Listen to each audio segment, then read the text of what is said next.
Olha, eu aqui com o meu velho e querido chimarrão, e desta vez a gente vai conversar um pouco sobre essa confusão política que existe no nosso país. Ela vem de longe. Há um autor chamado Hegel, que era um protestante alemão e filósofo, que defendeu a teoria da revolução, e ele afirmou a respeito da reforma protestante. Esse é o conteúdo essencial da reforma. O homem é determinado por si mesmo para ser livre. E assim Hegel relativiza a autoridade religiosa e absolutiza a política. A política, porque cada cristão, segundo o protestantismo, era um sacerdote e, portanto, das bases populares deveria surgir uma revolução contra o governo dos reis, aliado à igreja. E assim, há um autor presbiteriano brasileiro que nos diz: a reforma foi a primeira grande revolução dos tempos modernos, uma revolução religiosa. E nisso ele está bem alinhado com o pensamento de Hegel, não? Com a reforma, diz ele, aconteceu o nascimento da teoria do direito constitucional de resistir legitimamente ao Estado.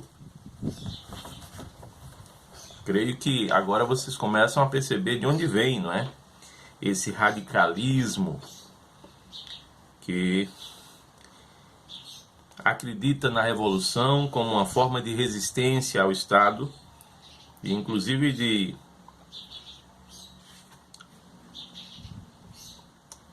domínio, de dominação. Na verdade, João Calvino, no início do século XVI, que defende a teoria da resistência legítima ao Estado. E mais adiante, o fundador do presbiterianismo na Escócia, John Knox, simpatizava com os homens comuns, com as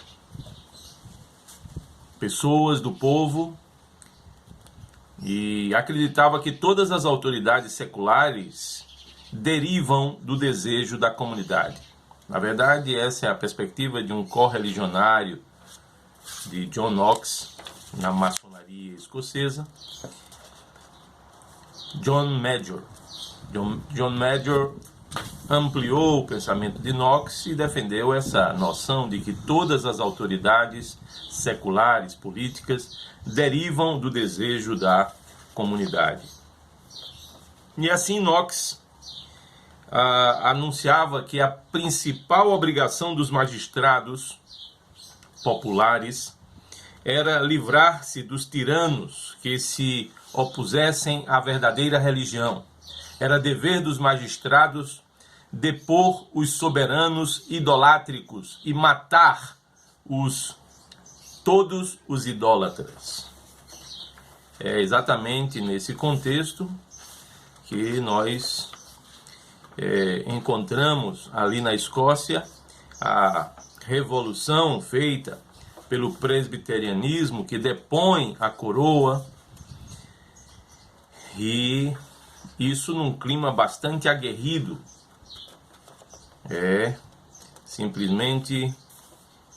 Foi simplesmente inacreditável o que foi feito naqueles dias. Por causa dos sermões de John Knox, o fundador do presbiterianismo, o entusiasmo popular foi incendiado contra a idolatria da missa e das imagens da igreja.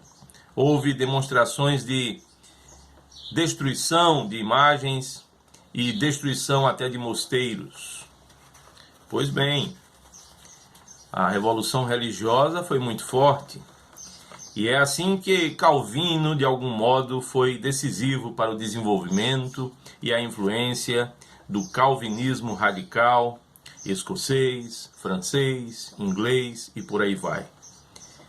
É precisamente por isso que, anos mais tarde, a teoria da Revolução Popular foi desenvolvida pelos calvinistas radicais. Isso desde 1550, ainda no século XVI. 100 anos mais tarde, John Locke, em seu livro Dois Tratados de Governo, como calvinista radical inglês, consubstancia essa teoria e assim a teoria liberal da Revolução Popular foi defendida por John Locke e, desse modo, o mundo tem herdado um ambiente revolucionário que sempre deixa a política em total convulsão, em uma confusão sem mais tamanho, porque é necessário instaurar a crise, estabelecer a crise para que a revolução venha a acontecer. É essa a ideia. Isso foi o que preconizou Karl Marx e assim a teoria socialista e comunista, traindo assim o pensamento liberal, o liberalismo e ao mesmo tempo dando continuidade à teoria da revolução desse pensamento, gerada em meio ao liberalismo. Eu penso que isso é um pouco esclarecedor no que diz respeito à confusão na qual o Brasil está hoje, porque hoje a política do atual presidente se mostra alinhada com o liberalismo, enquanto que a política contrária ao presidente é completamente alinhada ao marxismo, ou geralmente alinhada a ele. E eu queria apenas acentuar nesse pequeno vídeo que são tanto o liberalismo como o marxismo, tanto direita como esquerda, são nada mais, nada menos do que as duas faces de uma mesma moeda que procura trocar o sistema de governo estabelecido por Deus e que, por direito divino, os reis e sacerdotes sempre exerceram ao longo da história, até receberem um golpe fatal com o desenvolvimento dos ideais democráticos iluministas franceses. Ideais que assassinaram a monarquia, a família real na França, e ideais que logo povoaram o nosso país, a ponto de muitos revolucionários que queriam estabelecer a república no Brasil defenderem, na época, o assassinato de Dom Pedro II, que graças ao bom Deus não ocorreu. Pelo menos a nossa nação não é a nossa república não é uma república que pode ser considerada assassina. Que Deus ajude o nosso Brasil, que esclareça as nossas mentes e nos faça perceber tudo aquilo que vem desde o princípio.